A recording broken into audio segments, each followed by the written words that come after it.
అందరికీ నమస్కారం. ఎస్ఎస్వి ఛానల్కి స్వాగతం. ఈరోజు నేను దివాళీ స్పెషల్ స్వీట్ని చూపించబోతున్నాను. అదేంటో ఇప్పటికే మీకు అర్థమైపోయి ఉంటుంది. అది పేని స్వీట్ అనమాట. పేనీతో పాయసంలాగా తయారు చేస్తున్నాను. అయితే పేని అనేది పాలలో ఇలా వేయగానే అలా మిక్స్ అయిపోతూ ఉంటుందన్నమాట. అలా రెగ్యులర్గా కాకుండా కొంచెం డిఫరెంట్గా ఇలా పాయసంలాగా చేసుకుంటే టేస్ట్ చాలా బాగుంటుంది. ఈ దివాళీకి డిఫరెంట్గా ట్రై చేసుకోవచ్చు. దానికోసం ముందుగా ప్యాన్ పెట్టుకుని 4 to 5 స్పూన్స్ నెయ్యి వేసుకుని బాగా కరిగిన తర్వాత దానిలో ఈ పేనీని వేసేసుకోవాలి.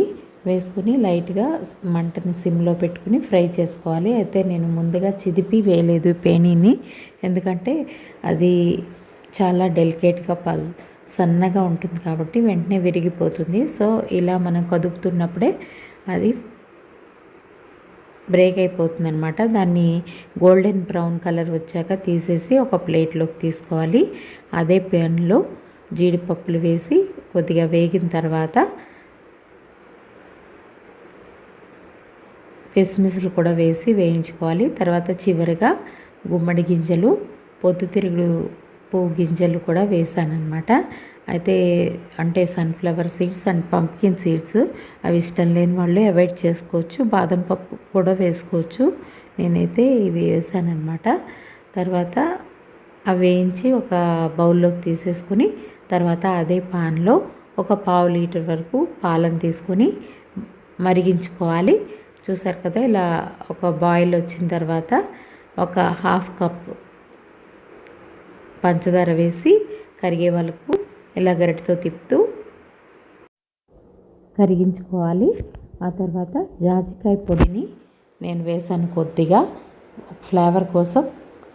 ఇది ఇష్టం లేని వాళ్ళు ఇలాచీ పౌడర్ని కూడా వేసుకోవచ్చు. తర్వాత ముందుగా వేయించి పెట్టుకున్న పేనీలు కూడా ఇందులో వేసేసి ఒకసారి కలుపుకొని స్టవ్ ఆఫ్ చేసేసుకోవాలి. ఎందుకంటే హీట్కి వెంటనే పేని అనేది మెత్తగా పేస్ట్ లాగా అయిపోతుంది కాబట్టి వెంటనే స్టవ్ ఆఫ్ చేసేసుకుని తర్వాత ముందుగా వేయించుకున్న జీడిపప్పు మొదలైనవన్నీ కూడా అందులో వేసి మిక్స్ చేసేసుకోవాలి. అయితే తర్వాత నేను మళ్ళీ కొంచెం పాలని మరిగిస్తున్నాను అనమాట. దానిలో కొద్దిగా 1 స్పూన్ పంచదార కూడా వేసి పాలను మరిగించి పెట్టాను చిన్న గ్లాస్తో. ఆ తర్వాత వాటిని మన సర్వింగ్ బౌల్లోకి పేనీని సర్వ్ చేసిన తర్వాత ఈ మరిగించి పెట్టుకున్న పాలను కూడా పైన వేసి తర్వాత డ్రై ఫ్రూట్స్ అవి వేసుకోవాలి. ఆ తర్వాత నేను పిల్లల కోసం చేశాను కాబట్టి ఇలా టూటీ ఫ్రూటీ కూడా వేసి ఇచ్చాను. అది ఇష్టం లేని వాళ్ళే అవాయిడ్ చేసుకోవచ్చు అనమాట.